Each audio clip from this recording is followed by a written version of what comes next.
Clear કરે છે. કેમ કે રામની સેવા કરી. અને બધા વાનરોની અંદર હનુમાનજી એક જ, એમણે તો કોઈ માગણી કરી નહીં કે જેમો છે રામ તેનું છે કામ, જેમો નથી રામ તે સર્વે હરામ. રામ સિવાય કંઈ રાખ્યું નહીં. હનુમાનજીનું મોજવું ભાઈ કોઈ એક્ટર જેવું છે? વોદરા જેવું મોડું છે. શરીર છે બંદર, પણ રામ લક્ષ્મણ ને સીતા એમની અંદર. હૃદયમાં રામને રાખ્યા તો આખી દુનિયા હનુમાનજીને રાખે છે ભાઈ.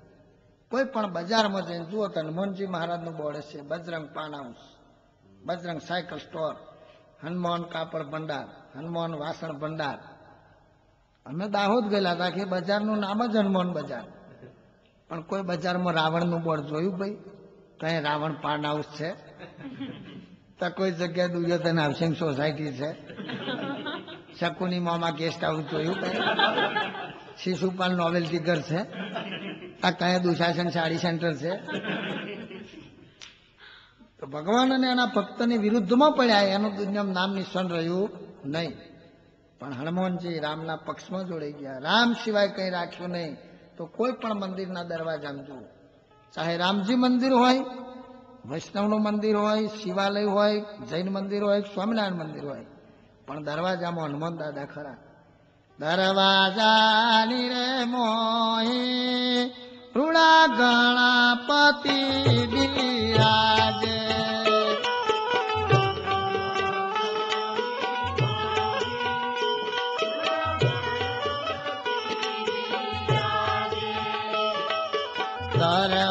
દરવાજાની મોહી રૂડા ગણપતિ બિરાજે. દરવાજાની મોહી હે રૂડા ગણપતિ બિરાજે.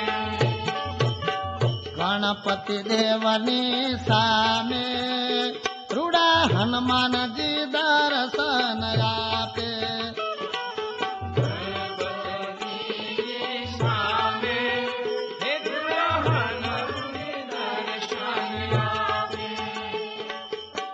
ગણપતિ દેવતે વિઘ્નો હરે ને હનુમાન દુખડા કાપે.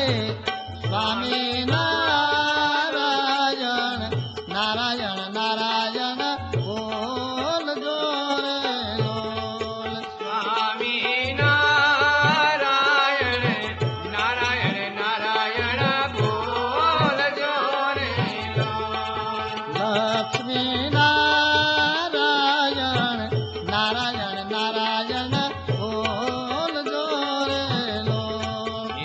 લક્ષ્મી નારાયણ નારાયણ નારાયણ બોલ જોરે. કષ્ટભંજન દેવની જય. હનુમાનજી મહારાજે હૃદયમાં રામને રાખે, એની શક્તિએ દરિયો કૂદી ગયા. એક હાથે આખો પાણું કર્યો. બાકી આજના છોકરા જુઓ શક્તિ માટે શું કરે છે? આમલેટ નહીં ઈડો અને સરવારે વારે મીડો. બોલો ખાઈ ખીમો ને પછી ચાલે ધીમો, એનો પાકી જાય રસ્તામાં વીમો. એટલે ખોરાક બગડી ગયા છે. આ બળદ તમે જુઓ, ખાય છે રાડો અને ખેંચે ખાતર ભરેલો ગાળો. 50-100 મણ વજન બળદ ખેંચે. એ રાડું ખાનાર બળદમાં જો આટલી શક્તિ આવતી હોય, એ બળદ કઈ આમલેટ ખાવા જાય છે? તો રાડાની અંદર જે તત્વ છે બધું દાણામાં જતું રહે, ત્યારે રાડું પીરું થઈ જાય છે. એ પીરું રાડું ખાનાર બળદને જો આટલી શક્તિ હોય, તો એ અન્ન ખાનારને કેટલી શક્તિ આવે? તો અન્ન છે ચેતન વસ્તુ છે, એને ખાવી જોઈએ. પણ અત્યારે જુઓ જગતમાં બધે ખોરાક બગડી ગયા છે ભાઈ. ખાય દાબેલી બર્ગર ને ભેળ અને ના પડે એકબીજાનો મેર. ખાય ભાજીને પાવ, કોઈ કોઈની ઉપર નહીં ભાવ, અને છેવટે આવશે જબરો તાવ. બોલો અત્યારે આ બધા ખોરાક બદલાઈ ગયા. દીકરા દીકરીને વિવાહ કરવાનો અને બે ભેગો થાય, ઇન્ટરવ્યુ લે, તને દાબેલી ભાવે? કે મન તો બહુ ભાવે. બોલો આ દાબેલી ખાય કોઈથી દબાય? એ ઘરમાં બધા દબાવા ફરે. તાર રગડો ભાવે? તા કે રગડો બહુ ભાવે. લો ખાય રગડો અને ઘેરાઈને કરશે ઝઘડો. એટલે ખોરાક જેવો ખોરાક છે એવો માણસને વિચાર આવે છે.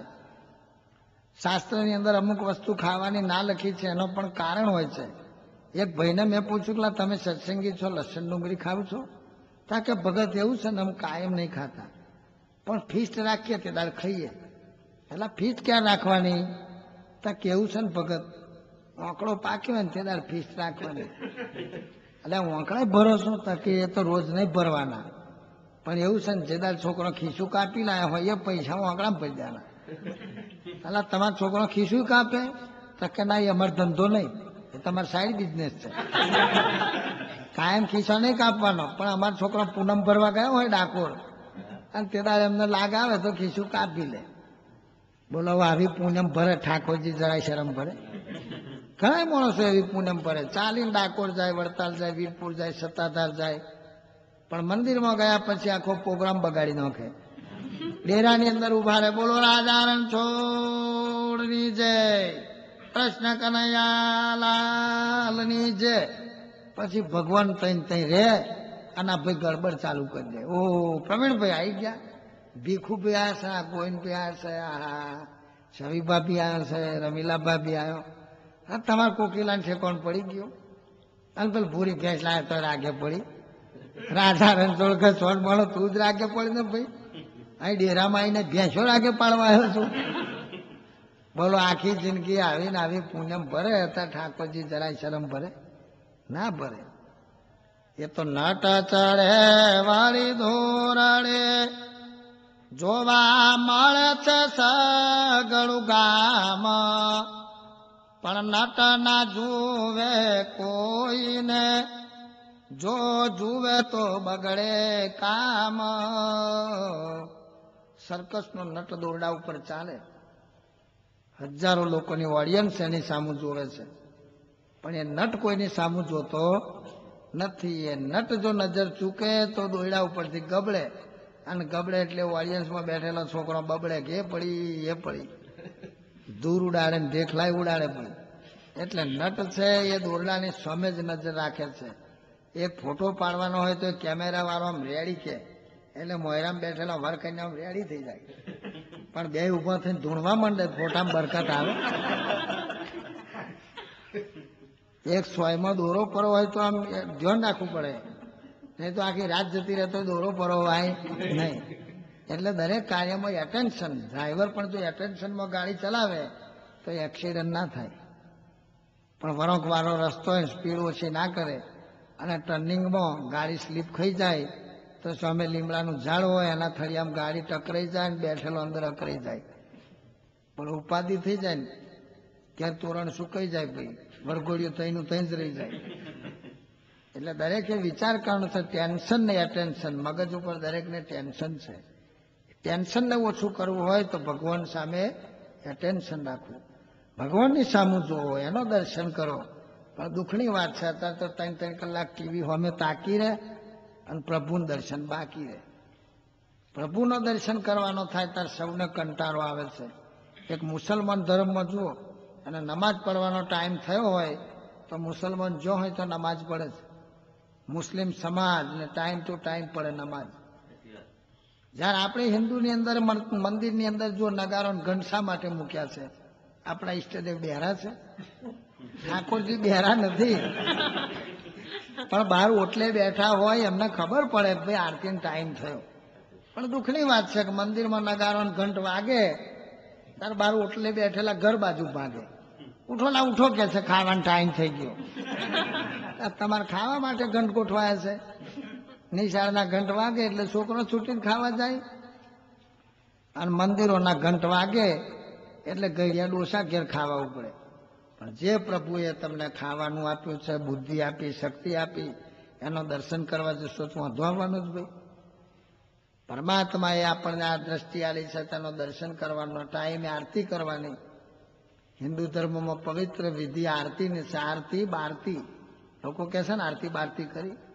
જન્મ જન્મના પાપને બારનારી વસ્તુ આરતી છે. ટાઈમ ટુ ટાઈમ થવી જોઈએ. પણ મંદિરમાં તો લોકો નથી જતા, પણ ઘેરે ટાઈમે હવે આરતી નહીં થાય. હવે આ જમાનો બદલાઈ ગયો. અત્યારના જમાનામાં જુઓ, ભક્તિનો કયો ચાન્સ, સૌને ગમે ડિસ્કો ડાન્સ. તપાસ કરો ઇન્ડિયા, લંડન કે ફ્રાન્સ. બધાના ડાન્સમાં મન ગયું